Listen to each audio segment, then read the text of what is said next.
Hello, welcome back to the channel. So we're going to carry on our black powder, look at black powder firearms. This example here is an example of what's called a Snider. Now this example is not made by Enfield or the Tower Armoury in London. This particular one, if we look, it's made by a company called Barnett. Barnett were gun manufacturers in the city of London since the middle 18th century into the late 19th century. It wasn't uncommon for officers to purchase long arms, the very same long arms that were issued by the British Army, for them to privately purchase models made by higher end gun manufacturers like Barnett or like Rigby or like Mr. Knock for their own use. Now this one here, in the intervening years, looks like it has been restocked, because from when I did the very rudimentary research that I had done on these, all the examples come with very finely checkered stocks at the wrist and at the forend. This has none of that, and we can see here there's been a repair done on this stock here. So this would lead me to believe it's been restocked in the intervening years. It may even have been purchased as in a sporting configuration, because it's not blue, it's just left in the white.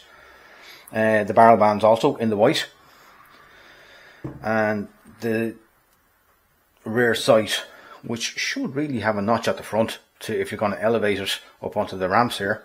The ramps are 1, 2, 3 and 400 yards, and then anything beyond that you need to flip up the sight there and raise this up and down as you would require. There's a notch at the back, but the notch at the back is not going to do you much good, because if you're going to elevate the sight, the notch should be here. Then we'll flip this over. Right, now where you should normally see Enfield, it doesn't have it here. It is the Snider pattern. I'll put some clearer images around here somewhere, and some other markings on it.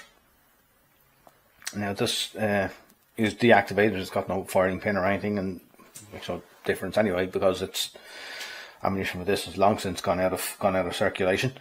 And proof marks are here, but no acceptance marks. There's no broad arrow acceptance mark. So this was privately purchased by an officer for his own use, or it was privately purchased by a member of the landed gentry for use on their estate.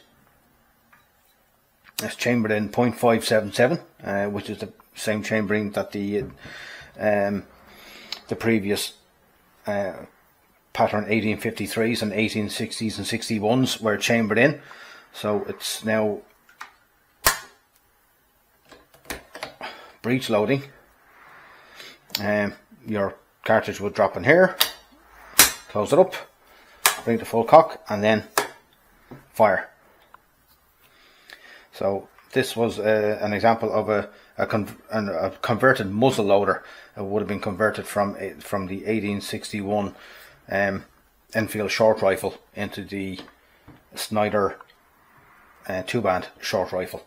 So these stayed in service until the adoption of the Martini Henry in the 1870s. So these went into service in the kind of mid 1860s.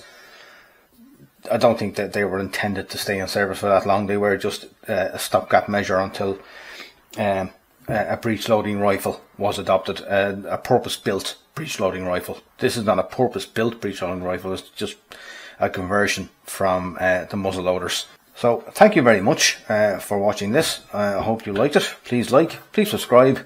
Any comments, please leave them down below, and I'll talk to you again.